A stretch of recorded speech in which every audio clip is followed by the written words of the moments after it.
Buenas tardes a todas y todos, con mi agradecimiento a la Red Muki y al panel que me acompaña. Yo trataré de plantear algunas ideas sobre lo que hace a la participación de los gobiernos regionales en las decisiones ambientales y mineras en el marco del proceso de descentralización. Para esos efectos he organizado la presentación en tres grandes cuerpos. Uno primero introductorio, que busca fijar algunas bases sobre los nudos fundamentales que tiene la descentralización como contexto general y más amplio en el cual se inserta mi reflexión. Uno segundo, que hace un breve diagnóstico de lo que es la participación de los gobiernos descentralizados en las decisiones ambientales y sobre minería, que arbitrariamente tiene tres cuerpos: uno referido a la gestión ambiental, uno segundo vinculado al ordenamiento territorial y uno tercero referido a la minería, más específicamente a la pequeña minería y a la minería artesanal, que es la competencia central que tienen los gobiernos regionales en esta materia, para concluir con algunas propuestas de política pública. Entonces, si miramos la descentralización como contexto general, creo que debemos partir de una idea básica, y es que tras 10 años de descentralización, Lima sigue concentrando más del 50% del Producto Bruto Interno, y si miramos la distribución del per cápita departamental, vamos a encontrar una heterogeneidad enorme que oscila entre los más de 14.000 soles que se observan en Moquegua y los 1.945 que se encuentran en Apurímac, lo que tras 10 años de descentralización nos califica como un país centralista, concentrado e inequitativo territorialmente. Obviamente, a partir de estos datos uno podría poner fácilmente en cuestión todo el proceso de descentralización, que ciertamente no es materia de esta intervención, pero que refleja las dificultades de una reforma que ha estado atravesada por innumerables vicisitudes. En general, uno puede encontrar en la reforma tres grandes nudos que explican esta situación: su carácter político, administrativo fundamentalmente, lo que impide abordar integralmente los aspectos económico, fiscal, territorial e incluso administrativo en el marco de la reforma; su desvinculación de la indispensable reforma y modernización del Estado, de la cual la descentralización en el mejor de los casos es apenas un aspecto; la terquedad por avanzar en una organización territorial basada en la demarcación más político-administrativa de los departamentos; y finalmente la incapacidad que se constata de transformar los distintos mecanismos de participación ciudadana en instrumentos de democratización y de gestión pública en el plano descentralizado. Estos nudos ciertamente están atravesados, entre otras, por tres tensiones que hacen al tema que trataremos hoy día. La primera es la que resulta de un proceso que está sustentado en la cesión de competencias y en la elección de autoridades versus la búsqueda de espacios de gestión descentralizada y por lo tanto de territorialidad para el desarrollo armónico. En segundo lugar, el bajísimo nivel de asignación fiscal y las técnicas usadas para esa asignación, absolutamente inerciales y totalmente crípticas, como desnudara claramente con una sola lámina Raúl Molina en el balance que organizara la Asamblea de Gobiernos Regionales, que por lo demás no contribuyen a la disminución de la inequidad horizontal en en esa asignación, la que se ve agravada por las características que tienen el canon y las regalías y su distribución en el país. Y en tercer lugar, el altísimo grado de imprecisión y de ambigüedad en la lógica de asignación de competencias, que adicionalmente se realiza sin recursos, generando un enorme desorden y marchas y contramarchas en un frondoso ordenamiento legal. Si nosotros miramos lo que hace estrictamente a la participación de los gobiernos descentralizados en las decisiones mineras y ambientales, muy rápidamente tendremos que partir desde el fujimorismo,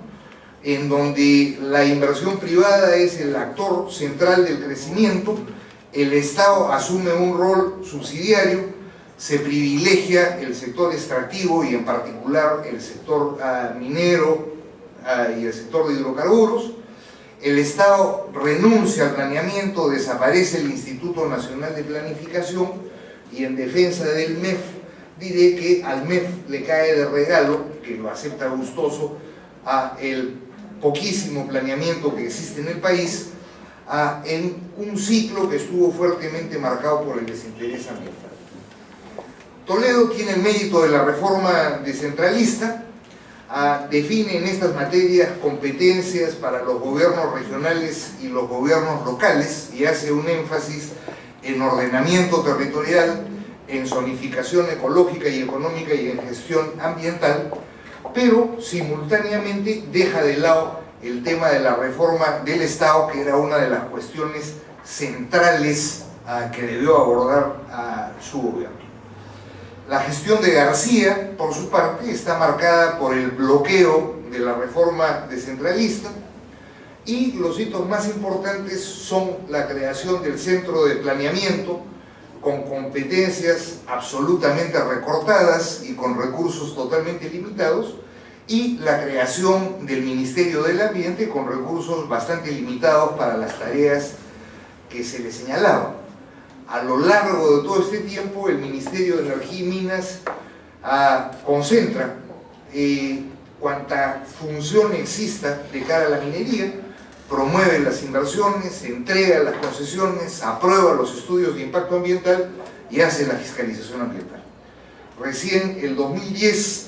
se crea la OEFA, adscrita, digamos, al Ministerio del Ambiente, a la que se le encarga la fiscalización ambiental, no obstante las debilidades financieras y de recursos humanos que, digamos, sigue mostrando hasta hoy día. El actual gobierno, carrera de caballos en el discurso, parada de borricos en la realidad, marcha frente a la descentralización sin rumbo, y la falta de rumbo o la rodada cuesta abajo la podemos ver si los responsables, si tomamos conciencia que los responsables de la descentralización fueron simultáneamente, y en ese orden, Manuel Damer, Alberto Muñoz Nájar y ahora Rosa Floriano. En este contexto, y de cara al tema que nos ocupa, los conflictos de Conga y posteriormente de Espinar el 2012 terminan con la creación del SENACE, que sin ninguna duda es un paso adelante, no obstante la ausencia, la ninguna vinculación de los gobiernos descentralizados. Ese paso adelante se relativiza porque es indudable que el SENACE se debilita con los decretos supremos 054 y 060. Entonces, ¿cuál es de alguna manera el corolario que se puede sacar de esta sucinta comedia de equivocaciones, de esta sucinta historia? En principio, entender que las normas básicas de la descentralización, es decir, la ley de reforma constitucional, la ley de bases, la orgánica de gobiernos regionales y la orgánica de municipalidades, establecen responsabilidades claras de los gobiernos descentralizados. La transferencia de funciones, sin embargo, ha sido absolutamente lenta y desordenada. No han habido capacidades acreditadas y lo que es peor, se han transferido funciones sin recursos. Más aún, el tema de los recursos para las funciones transferidas parece no preocuparle al gobierno nacional, habida cuenta que está establecido que recién a partir del 2015 se empezará a calcular el costo de estas funciones para ver la manera de ubicarlas en el presupuesto. A ello hay que añadir la profusión de distintas normas de menor rango muchas veces que las leyes orgánicas, que van a crear ambigüedad y superposición en cosas que en teoría estaban relativamente claras. Planteado esto como marco general, entonces miremos esta separación arbitraria que he hecho de tres campos y empecemos, digamos, por la gestión ambiental. Digamos, desde los gobiernos descentralizados es clarísimo que son parte intervienen de acuerdo a sus competencias en el marco del sistema de gestión ambiental, que como sabemos bien agrupa 5 sistemas, cada uno de los cuales con su propia regulación. Como dicen quienes conocen mejor que yo los sistemas, sin necesariamente una distribución adecuada de responsabilidades y, como es claro, sin relaciones ordenadas entre ellos. En ese escenario, los gobiernos descentralizados, en particular los regionales, tienen competencias exclusivas y competencias compartidas. Sus competencias exclusivas tienen que ver con la planificación del desarrollo, la formulación y aprobación de planes de desarrollo regional, los programas de cuencas, corredores económicos y ciudades intermedias, así como el uso sostenible de recursos forestales y la biodiversidad, digamos, entre las más importantes. En lo que hace a las compartidas, está todo lo que tiene que ver con la promoción, gestión y regulación de actividades económicas y productivas en su territorio, la protección ambiental y la gestión sostenible de recursos naturales, el mejoramiento de la calidad ambiental, la preservación y la administración de reservas y áreas naturales protegidas. Tras el tiempo transcurrido, nos vamos a encontrar con que en esta materia, gestión ambiental, no obstante las limitaciones nacionales y las propias limitaciones de los gobiernos descentralizados, los 25 gobiernos regionales cuentan formalmente por lo menos con comisiones ambientales regionales. 14 de ellos tienen lo que generosamente podemos denominar un sistema de información regional.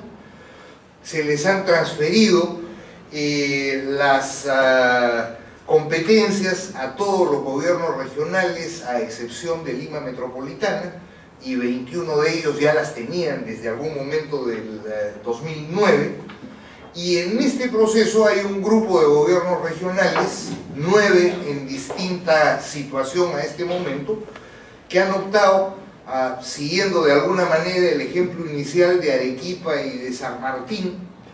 por crear autoridades ambientales regionales, básicamente como órganos desconcentrados. Hay 3 operando en este momento y 6 en proceso, que a lo que apuntan es a fortalecer la gestión de las políticas regionales. Si nosotros miramos el cuadro que aparece en la pantalla, nos vamos a dar cuenta que, digamos, en el esfuerzo por cumplir estas competencias, los gobiernos regionales tienen cerca de 125 millones de soles en el presupuesto institucional modificado del 2013,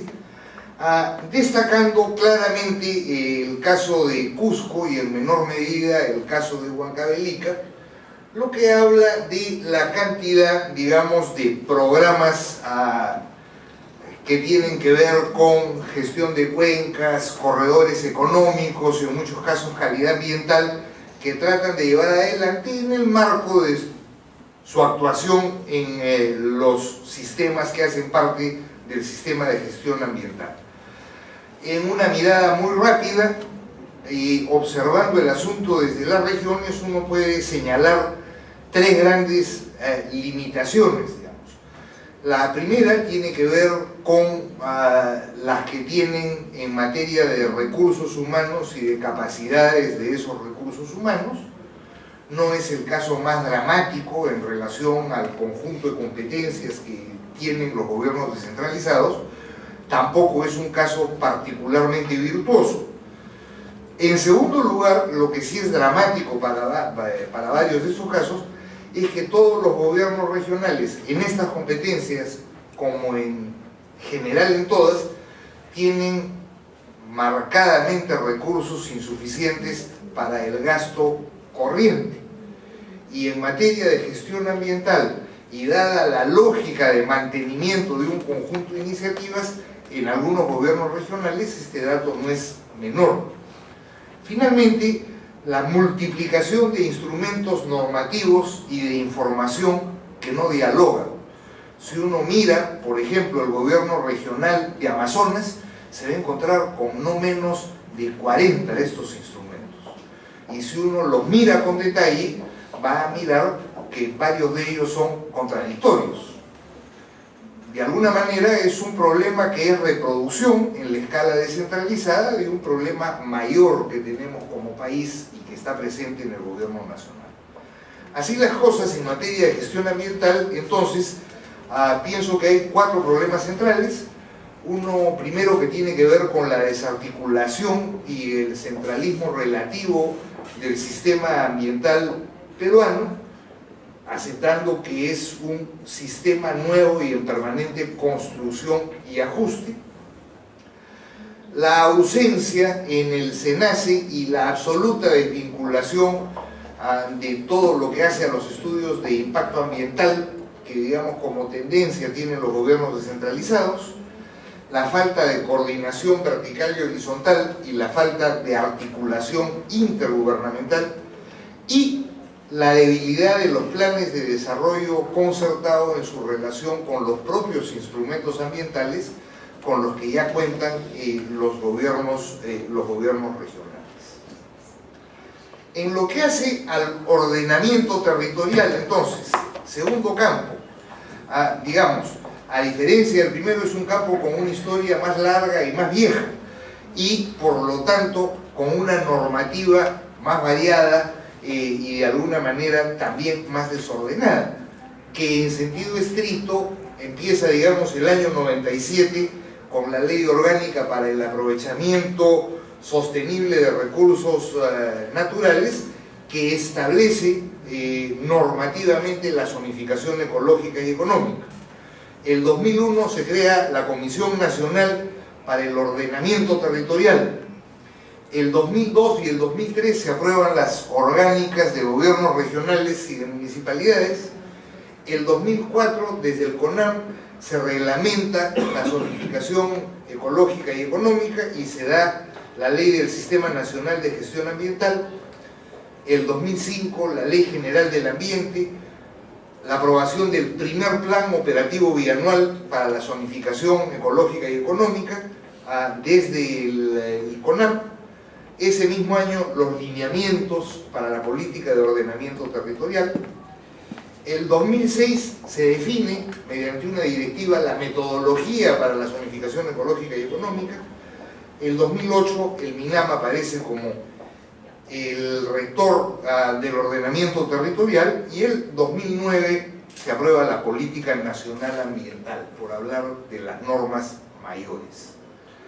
En este contexto, si nosotros miramos el asunto desde las regiones, nos vamos a encontrar con 9 de ellas con su zonificación ecológica y económica aprobada por el MINAM. Hay 4 que en teoría deben concluir el 2013 y hay 9 que debieran concluir el 2014. Hay algunos gobiernos regionales, en particular San Martín y en menor medida Piura, que usan la zonificación más allá de sus limitaciones como un instrumento para su toma de decisiones. Acá vale la pena hacer un comentario. Frecuentemente desde la prensa se dice ¿para qué sirven los recursos gastados en los proyectos de zonificación ecológica y económica? Y digamos, la respuesta que yo tengo normalmente es que esos recursos permitieron identificar e iniciar la recuperación de 300.000 hectáreas de tierras en Piura, 30.000 de las cuales han sido puestas en valor y están en producción, y esas 30.000 hectáreas tienen un valor comercial que duplica el costo de todos los PIBs de zonificación ecológica y económica realizados. En este contexto, lo que hay hoy día en la coyuntura es 9 regiones con historias distintas, con intereses y énfasis distintos, presionando para avanzar en el ejercicio de su competencia en materia de ordenamiento territorial.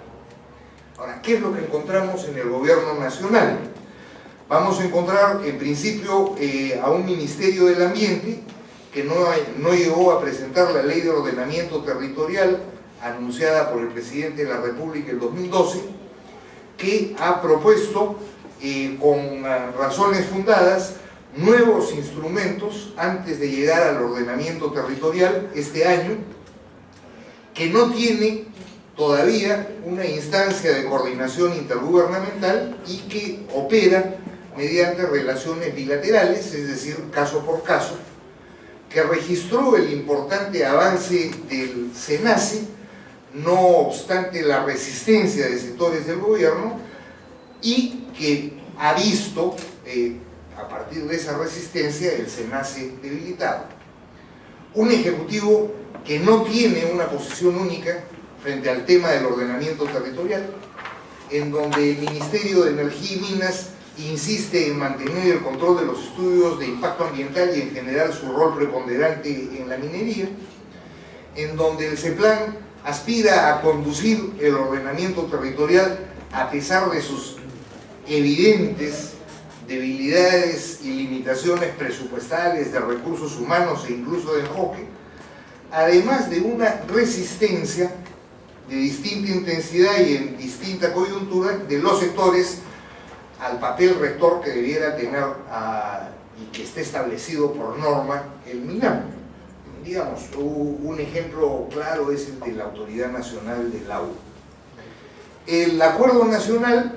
se ha demorado un año para llegar a una propuesta de política pública nacional de ordenamiento y gestión territorial, que todavía tiene que pasar por el rito de la aprobación final. En ese año, varios de los actores, durante muchísimas semanas, hemos sido testigos más bien de las diferencias y de la disputa entre los distintos sectores nacionales, sintiéndonos definitivamente más cerca de la posición del MINAM, no obstante los matices que pudiéramos tener. Y en el Congreso de la República hay por lo menos 4 proyectos de ley, ¿no es cierto? Y 4 proyectos de ley de ordenamiento territorial bastante distintos. ¿Cuáles son entonces los problemas centrales? Los problemas centrales tienen que ver con la utilidad y el uso, es decir, el valor que se le da en el corto plazo al instrumento zonificación ecológica y económica en algún nivel de toma de decisiones descentralizada, la necesidad de definir claramente los requisitos definitivos para el ordenamiento territorial y encontrar los acuerdos institucionales con cada uno de los gobiernos regionales, la necesidad de precisar los recursos financieros para los instrumentos necesarios para el ordenamiento territorial y la ley de ordenamiento territorial. Finalmente, pequeña minería, minería artesanal e informal. Digamos, en materia de minería, la principal competencia de los gobiernos regionales está referida a la pequeña minería y a la minería artesanal. Y en el último tiempo se ha puesto de moda hacerle bullying a los gobiernos descentralizados por la minería informal, ¿no es cierto? Hay que entender que frente a la gran minería no tienen vela en el entierro, y a pesar de que la vida demuestra que pueden cumplir un papel importante, el papel del gobierno regional de Moquegua en el intento del proyecto de Anglo American en Quillabeco es la demostración más clara.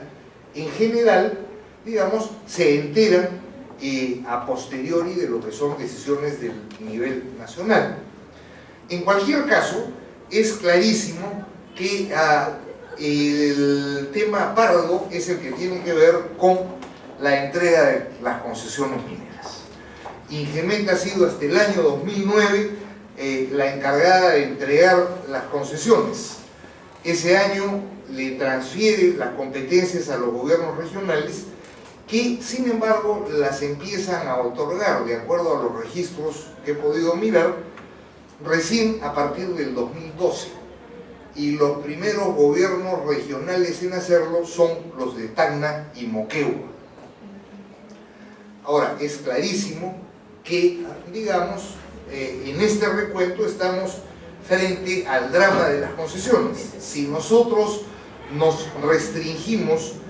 a los productores mineros artesanales y a los pequeños mineros, estamos hablando de poco menos de 15.000 que ocupan poco más del 6% del territorio nacional, con cerca de 8 millones de hectáreas concesionadas, en donde, como sabemos bien, la concesión inicial es prácticamente a sola firma en el nivel nacional y en el nivel regional. Y en este contexto, de acuerdo, digamos, al promedio de las distintas versiones que hay sobre el número de mineros informales, dependiendo si habla la alta comisión gubernamental que mire el asunto o el alto comisionado que ahora debe ocuparse del asunto, digamos que hay unos 200.000 mineros informales, lo que evidentemente plantea un problema dramático de superposición de concesiones mineras con muchísimos otros usos del suelo, incluyendo áreas de conservación, áreas extremadamente vulnerables, uso agrícola, etcétera, etcétera. Entonces, claro, nadie debe sorprenderse de que nos encontremos con provincias que están concesionadas al 85% como Chumbivilcas, al 62% como Grau en Apurímac o al 60% como Antabamba, y distritos íntegros como Baños del Inca y a La Encañada en Cajamarca que alcanzan al 100%. Ahora bien, frente a esa realidad, digamos, yo quiero mostrarles los dos gráficos que aparecen en esa lámina. El gráfico de la izquierda es el del presupuesto institucional modificado de las regiones para toda la función minería. Y ustedes pueden ver que tienen 13.900.000 soles, digamos menos de 14 millones, y al costado miran todas las concesiones que tienen que ver con pequeña minería y minería artesanal. Si uno hace un ejercicio matemático arbitrario y divide esos casi 14 millones entre los 200.000 mineros informales y asume que lo único que se haría con esa plata es el tema de la minería informal, habrían poco menos de 70 soles al año por minero informal. Si somos generosos y nos olvidamos de la minería informal y hablamos de los artesanales, el asunto subirá de pronto a 840, 850 soles año por minero artesanal y por pequeño minero. Es obvio y evidente, ¿no es cierto?, que los gobiernos descentralizados en esta materia no están en condiciones de responder aquello que arbitrariamente pretende el gobierno nacional y pretenden los medios de comunicación de masas que respondan. Así las cosas entonces, y para terminar, digamos, algunas propuestas básicas, muy rápidas de política pública para cada uno de estos campos. En términos del sistema de gestión ambiental peruano, en el corto plazo creemos que es indispensable garantizar la participación de los gobiernos descentralizados y una representación de estos en el directorio de los SENACE, que hay que encontrar los mecanismos que permitan que los gobiernos descentralizados tengan opinión en en los estudios de impacto ambiental que los involucran y que esa opinión, digamos, sea parte incluso de la definición de los términos de referencia y, digamos, encontrar la vinculación, resueltos estos temas de los estudios de impacto ambiental con los instrumentos de gestión del territorio con los que cuentan. En el mediano plazo hay que caminar a que las oficinas desconcentradas del SENACE estén articuladas efectivamente a los gobiernos regionales. Hay que adecuar evidentemente la legislación del sector minero a la ley de evaluación del impacto ambiental y hay que fortalecer con urgencia las oficinas desconcentradas que tiene la OEFA. En términos de estrategia, esto supone en principio caminar a buscar incidir en el marco normativo del SENACE, y ese debiera ser un interés compartido del MINAM y de los gobiernos descentralizados, y hay que buscar alentar fórmulas de vigilancia de los estudios de impacto ambiental. En la relación MINAM-gobiernos descentralizados hay que resolver en el corto plazo la Comisión Intergubernamental Ambiental y en ese marco definir la matriz de competencias y funciones. No hay rectoría del MINAM cuestionada por los gobiernos descentralizados. Hay que avanzar en el fortalecimiento de las autoridades regionales ambientales, digamos como un paquete de 3 líneas en las cuales caminamos. En lo que hace al ordenamiento territorial, en el corto plazo se trataría de asegurar la culminación de los procesos de zonificación ecológica y económica a nivel regional y provincial, establecer con claridad cuáles son los instrumentos complementarios a la zonificación que se requieren para el ordenamiento territorial, y ahí el Ministerio del Ambiente ha hecho avances que habría que buscar empaquetar y comunicar claramente. Sobre la base de eso, definir, y esto es caso por caso, la hoja de ruta para el ordenamiento territorial en los gobiernos regionales que ya tienen la zonificación aprobada, porque, digamos, las limitaciones y las características de ese instrumento varían de gobierno regional a gobierno regional, y habría que aprobar de una vez la política pública de gestión y ordenamiento territorial del acuerdo nacional. En el mediano plazo habría que producir una discusión ordenada y habría que tratar de buscar la aprobación de una ley de ordenamiento territorial. Habría que buscar que los planes de ordenamiento territorial que en ese marco se formulen en las regiones se alineen con los planes de desarrollo concertado, de manera que sean los 2 instrumentos básicos de gestión en los territorios, lo que exigiría obviamente un fortalecimiento intensivo de capacidades de los funcionarios descentralizados para que pueda haber una gestión efectiva del territorio. En términos de estrategia, la estrategia tiene que arrancar por una construcción de opinión pública para generar consensos, y ese es un desafío cuesta arriba. Si uno le pregunta a la opinión pública cuál es la imagen que tiene de la gestión ambiental y de la gestión descentralizada ambiental, van a sacar una foto de Marta Meyer, ¿no es cierto? Y es, digamos, más o menos evidente que esa foto va a tener más peso que 1.000.000 de palabras. Pero adicionalmente, desde los gobiernos descentralizados y desde el gobierno nacional, hay que evidenciar la utilidad y la importancia de los instrumentos de gestión territorial y ambiental. Finalmente, a nivel de minería, en el corto plazo, se trata de eliminar las concesiones mineras en las zonas ambientalmente vulnerables, de establecer límites muy claros al otorgamiento de concesiones en un territorio y de establecer plazos máximos para su explotación y, caso contrario, su reversión, y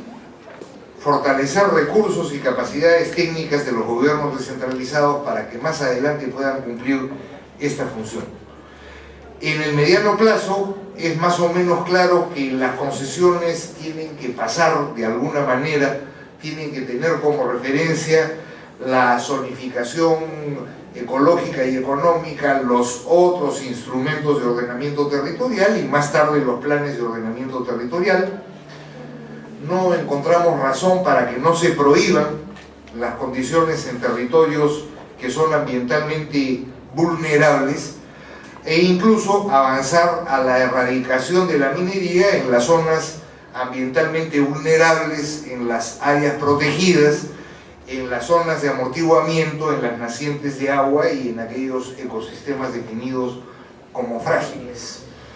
Y, digamos, mediano plazo, y asumamos que el papel acepta pues que el mediano plazo es indefinido, la aplicación de la consulta previa. Es obvio que en esta materia el desafío es gigantesco y hay un tema de construcción de opinión pública para generar consensos en un país que más aún en el contexto de la crisis del cambio, que sostengo que tiene como responsable e interesado fundamental al Ministerio de Economía y Finanzas, el sentido común va a ser, digamos, que en muchas regiones y localidades, en la lógica redistributiva y del recurso, se empiece a aclamar por la inversión minera, no obstante el costo ambiental, el costo social, pero también el costo económico evidenciado, no digo de la minería, digo de muchas inversiones mineras hechas en este marco. Muchas gracias. Bueno, buenas tardes. Quisiera felicitar y agradecer a la Red Muki por estos diálogos y por invitarnos a pensar y a reflexionar, y esta vez en particular a Propuesta Ciudadana por intentar ordenar de qué manera hacer una especie de hoja de ruta de la gestión ambiental desde los gobiernos regionales. Digamos, el documento que ustedes tienen es un documento, la verdad, completo. Yo solamente quisiera puntualizar algunas cosas que están en el documento y que es importante rescatar, ¿no? Discutir o pensar los instrumentos de gestión ambiental en los gobiernos regionales parte de reconocer algo que está en el comienzo del documento y que creo que debiera rescatarse eventualmente dentro de las políticas de hoja de ruta hacia adelante, que tiene que ver con que la descentralización es una política de reforma del Estado inconclusa y que, si bien tiene un diseño que plantea un conjunto de transferencias de funciones y competencias, plantea un conjunto de funciones, para este caso también, que son exclusivas de los gobiernos regionales. La verdad es que en muchos casos, sin espacios reales de coordinación intergubernamental, no son posibles de implementar, menos aún con la escasez de recursos, tanto humanos como recursos económicos que tienen los gobiernos locales. Esto como marco, y creo que es importante que esté como marco en el tema de la gestión territorial, es vital, porque cómo podemos hacer políticas de ordenamiento territorial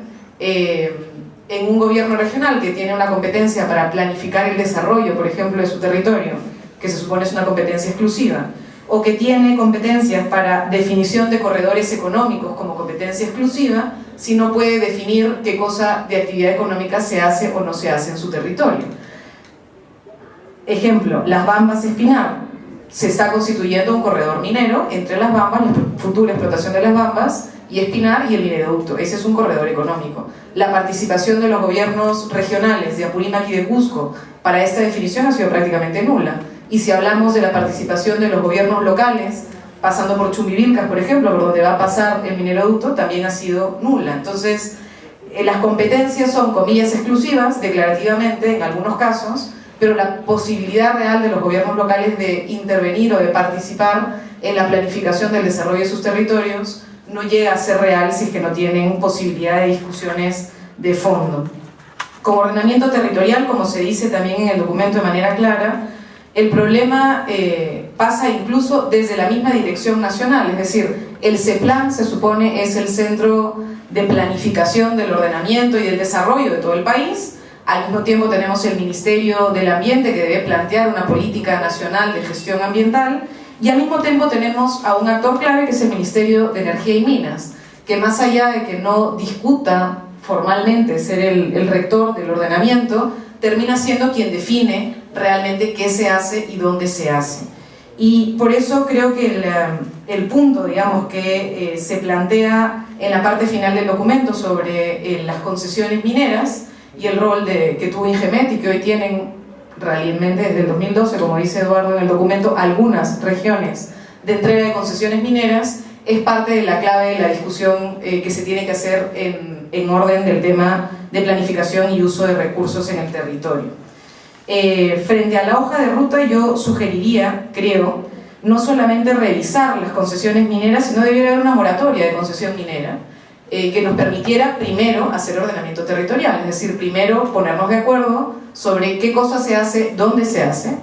definir la zonificación económica ecológica, definir los mecanismos y los criterios de participación de los gobiernos regionales, definir si es que hay consulta previa o no, y luego entregar concesiones mineras. ¿Cómo hacemos para plantearle, por ejemplo, como ha señalado Eduardo en el documento, en el mapa de concesiones, a un distrito como Chumbivilcas, que tiene 85% de su territorio concesionado, que haga una discusión sobre ordenamiento territorial? ¿O cómo hacemos con algunas regiones que tienen más del 60% como territorio total concesionado, que esa región pueda seriamente entrar en una discusión de qué cosa es lo que se quiere hacer como estrategia de desarrollo y uso de territorio, si es que no hay ni siquiera posibilidad de discutir si ese 60% concesionado por el Ministerio de Energía y Minas en la mayoría de casos puede entrar en debate o no? Entonces terminamos teniendo un problema de implementación de un mecanismo al mismo tiempo que ya va funcionando una entrega de concesión, exploración y en muchos casos explotación. Sobre el tema de los gobiernos regionales y la utilidad de estos instrumentos, hay un elemento que está muy presente en el texto y que no ha salido tanto en la exposición, que es el tema de la disputa por los recursos y por tanto los agentes disconformes o no necesariamente militantes activos del ordenamiento territorial, ¿no? Y entonces son vistos en el texto algunas de las empresas muy vinculadas a las extractivas como los actores que se opondrían, digamos, a este proceso, y es algo que en realidad ocurre en el cotidiano, no solamente en la gestión ambiental pensada desde la minería. Yo quiero traer, por ejemplo, el ejemplo de la Municipalidad de Lima, donde no tenemos una discusión muy fuerte frente al tema minero, pero que ha tenido una discusión muy fuerte con Capeco y con la Sociedad Nacional de Industria para ver cómo va a ser la ocupación de las áreas de expansión de Lima Metropolitana.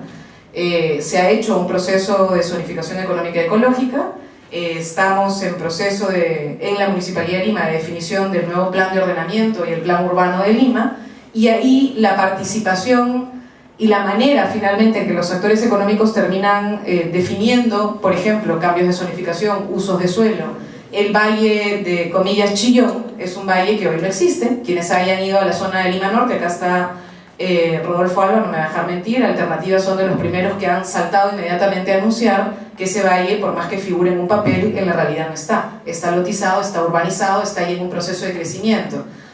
Si uno ve los documentos originales de la zonificación económica y ecológica, decía, eso tiene que preservarse. Bueno, no hay manera de preservarlo, ya no existe. Lo que existe es un desarrollo inmobiliario en ese lugar, ¿no? Entonces es un tema que es complejo a tratar y que tendrá que también tomarse en cuenta en estas generaciones de consenso, digamos, en la opinión pública de las que plantea Eduardo, ¿no? Entonces, ¿qué cosa hacer sobre la hoja de ruta nuevamente planteada por propuesta y que se está debatiendo ahora? Es fundamental, insisto, el tema de la moratoria o repensar las concesiones mineras como primer paso, antes, es decir, debería estar arriba en el escalón de la hoja de ruta. En segundo lugar, la participación de los gobiernos descentralizados en el SENACE para poder discutir sobre los estudios de impacto ambiental supone, creo, también una discusión previa sobre si el instrumento estudio de impacto ambiental hoy en día es suficiente, tomando en cuenta la cantidad de concesiones y la amplitud del territorio concesionado en la mayoría de zonas donde hoy tenemos una presencia muy activa de las industrias extractivas, ¿no? Hacer un estudio de impacto ambiental, por ejemplo, de Yanacocha es una cosa, hacer el estudio de impacto ambiental de Conga es otra cosa, hacer el estudio de impacto ambiental de Michiquillay es otra cosa, pero ¿qué pasa si yo cojo una región, Cajamarca, y pongo todas las concesiones mineras en conjunto? Es decir, hay un impacto acumulativo cuando se trata de industrias extractivas. Y por tanto, la participación de los gobiernos regionales en la discusión de los EIAs debiera ser activa, pero además debiéramos insistir en que el instrumento incluya estudios de impacto acumulativos o estudios de impacto estratégicos territoriales que permitan ver el conjunto del territorio a la hora de evaluar la posibilidad del impacto, ¿no? Y bueno, nada, solamente para cerrar frente a las cosas que se han señalado, es que ordenamiento territorial supone voluntad política, ¿no? Es decir, como se ha presentado claramente en la exposición, hay actores claves. Uno de los actores claves es quien maneja o tiene el poder del gobierno nacional, y una política ambivalente que por un lado plantea unas cosas, luego retrocede o las vuelve a plantear, complica lo que ya de por sí es en realidad una junta de instrumentos y de políticas que tienen que tener una lógica común, que van hacia un objetivo común, y supone una decisión seria de hacer este ordenamiento, ¿no? No se puede solamente pensar pequeños parches, porque ya tenemos un conjunto de legislaciones que, como ha mostrado rápidamente Eduardo, desde el 2001 hasta ahora han ido saliendo, que no necesariamente dialogan entre ellos y que supone un proceso serio de ordenar la legislación y los instrumentos para un camino y una hoja de ruta clara. Gracias. Yo también comienzo agradeciendo a Red Mookie y a Propuesta por la invitación a comentar el texto de Eduardo. Después de leerlos, se me quedaron 3 ideas que son las que quería compartir ahora. La primera se relaciona a la parte de las decisiones sobre minería. Creo que últimamente, o sea, como están la toma de decisiones actualmente, ha respondido a una coyuntura de distintas crisis a las que se ha ido respondiendo y poniendo parches a la legislación que ya existe. Entonces, el proceso de descentralización y la existencia de una autoridad ambiental no existían cuando se creó la Ley General de Minería. Entonces, en realidad, parte de lo que se debería hacer es pensar en un cambio de la Ley General de Minería para adaptarse a esta nueva realidad y no solamente ir poniendo parches o ir creando legislaciones complementarias que son pasos hacia adelante, pero que finalmente son precarios y se puede empezar a retroceder sobre estos pasos que se han dado, que de hecho ya se está viendo estos retrocesos, ¿no? Se crea un SENACE, pero se ponen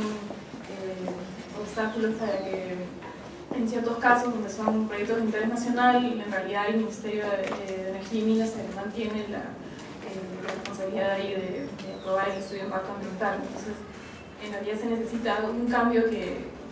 ya avance en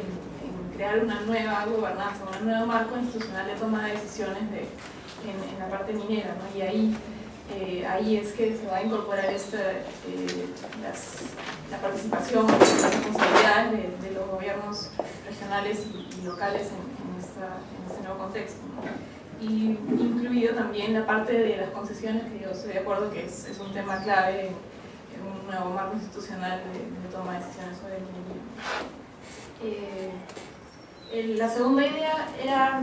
más relacionada a la parte de gestión ambiental. Hace unos años estuvimos revisando de manera comparativa la información sobre la gestión ambiental en América Latina, y de este estudio lo que veíamos es que el Perú es el único país en que la entidad que está encargada de la fiscalización ambiental no es la misma que la que está encargada de la revisión de los estudios de impacto ambiental. Entonces es extraño, porque ¿cómo vas a hacer una fiscalización de algo que tú no has aprobado, de lo que tú no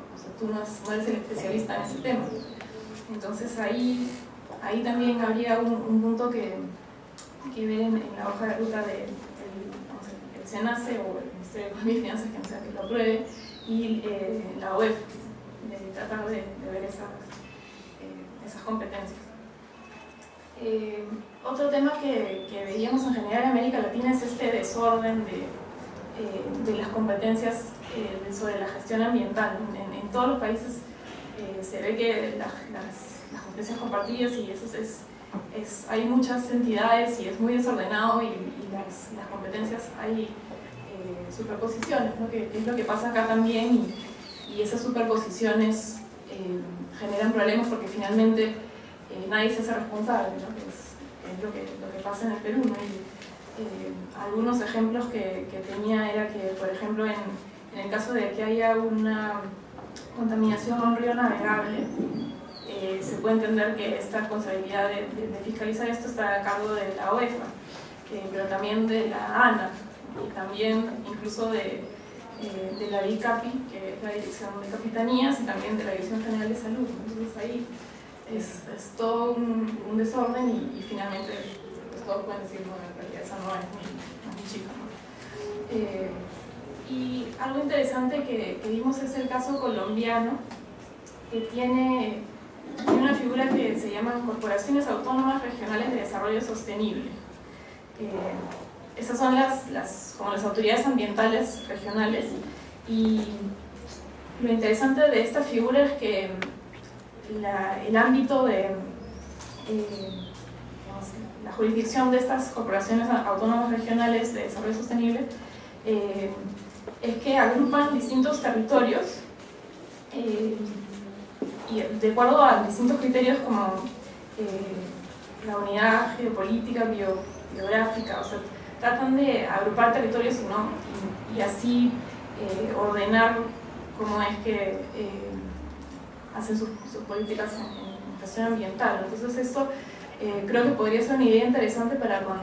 pensar en la descentralización de la OEFA y cómo agrupar territorios, pensar no solamente en los departamentos como están ahora, sino tal vez verlo de manera más integral. Y la última idea que tenía es en la parte de las competencias que tienen los gobiernos regionales sobre pequeña minería y minería artesanal. Ahí es muy importante esto que decía Eduardo, la parte del costeo, ¿no? Eso es clave,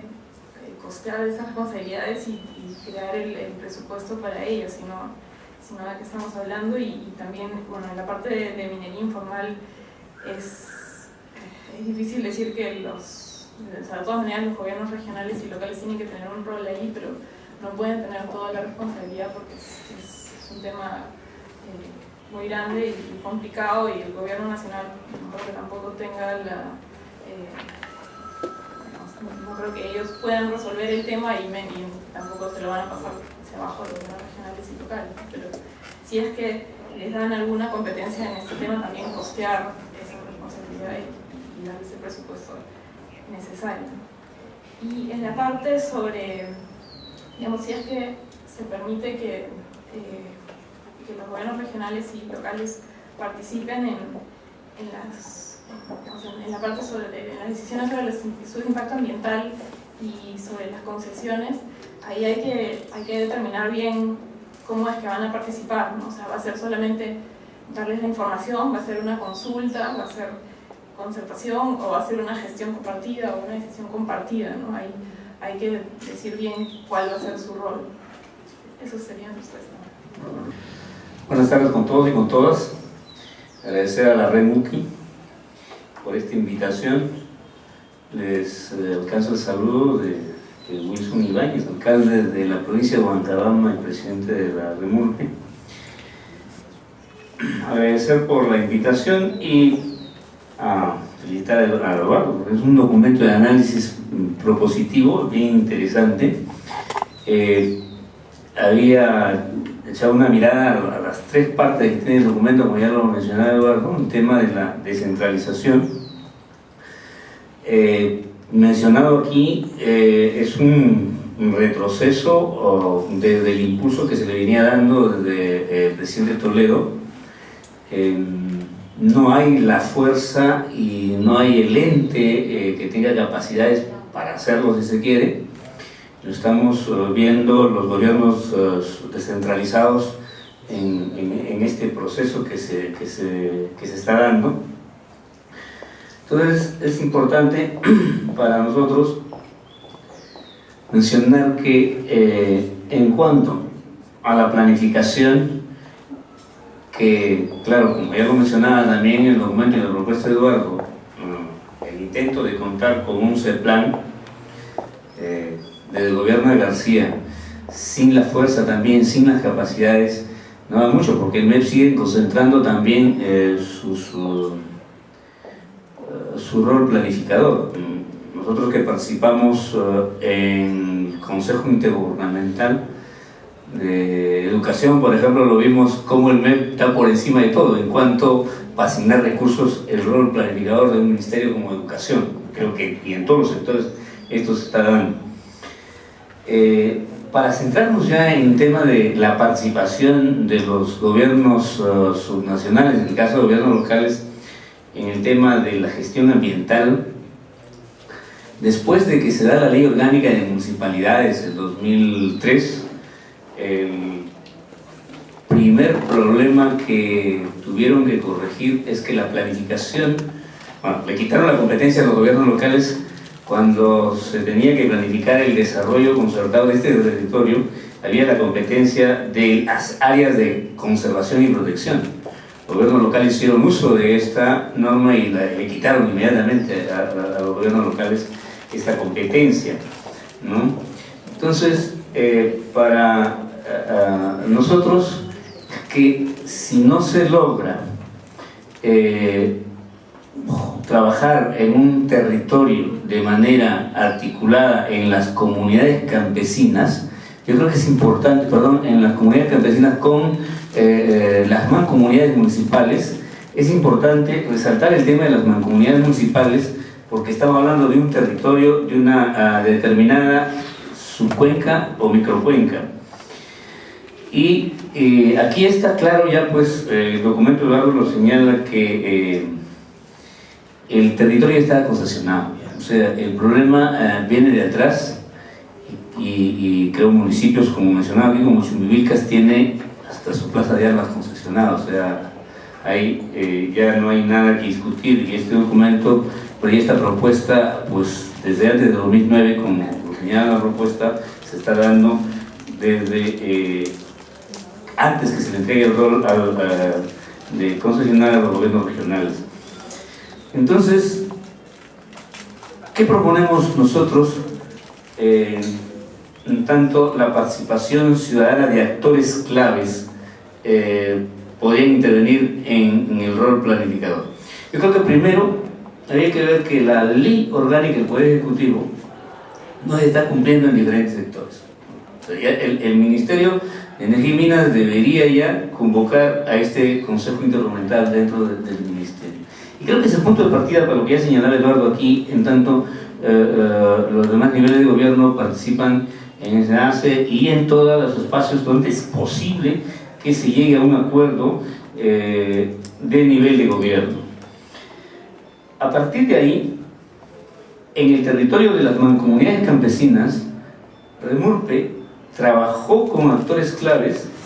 el tema de la gestión de recursos hídricos específicamente, pero vimos nosotros que en ese territorio donde se mueven diferentes actores es importante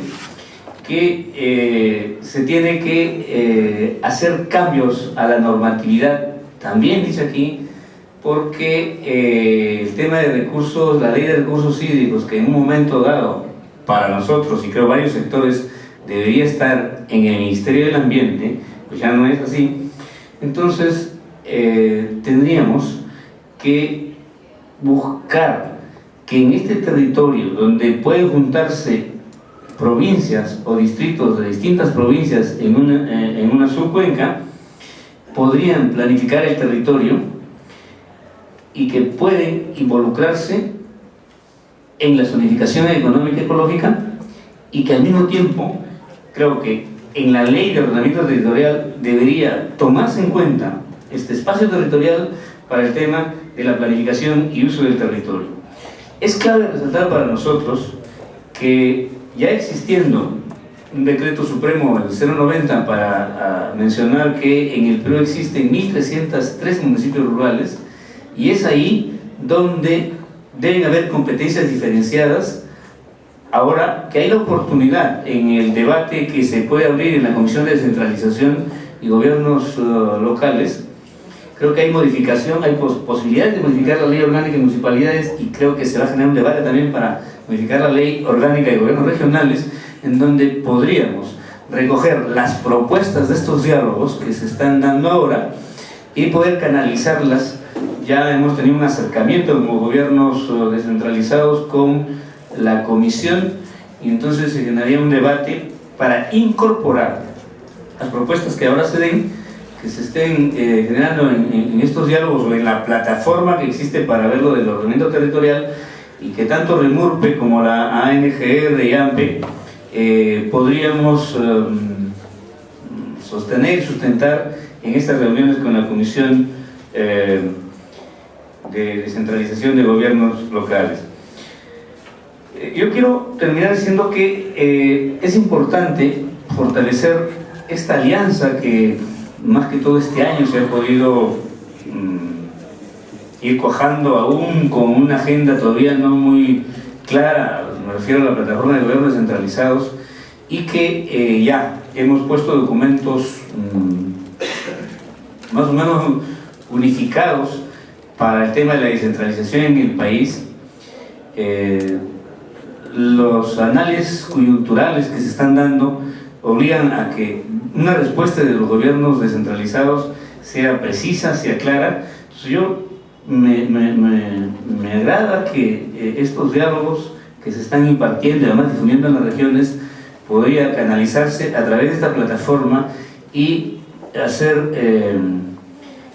incidencia política con esta propuesta que Eduardo ha cerrado en el documento, el tema del sistema de gestión ambiental peruano, en el cual hay una intervención, debe haber una intervención ordenada y muy clara en el sistema de normas, el ordenamiento territorial y en lo que se refiere a la pequeña minería. Hay un problema que deberíamos ponerle énfasis y que lo he visto en la agenda de los diálogos, que es la consulta previa, ¿no? O sea que ahí yo creo que el gobierno dio un retroceso a la propuesta inicial, ¿no? De ser el abanderado de la consulta para el tema de la minería, y ahí yo creo que todavía podríamos buscar un acuerdo con comunidades campesinas, gobiernos locales y gobiernos regionales para levantar esta propuesta de la consulta previa a todos los territorios donde hay aplicación, donde se está viendo la minería, y sobre todo en las comunidades andinas que no están consideradas para la consulta. Muchas gracias.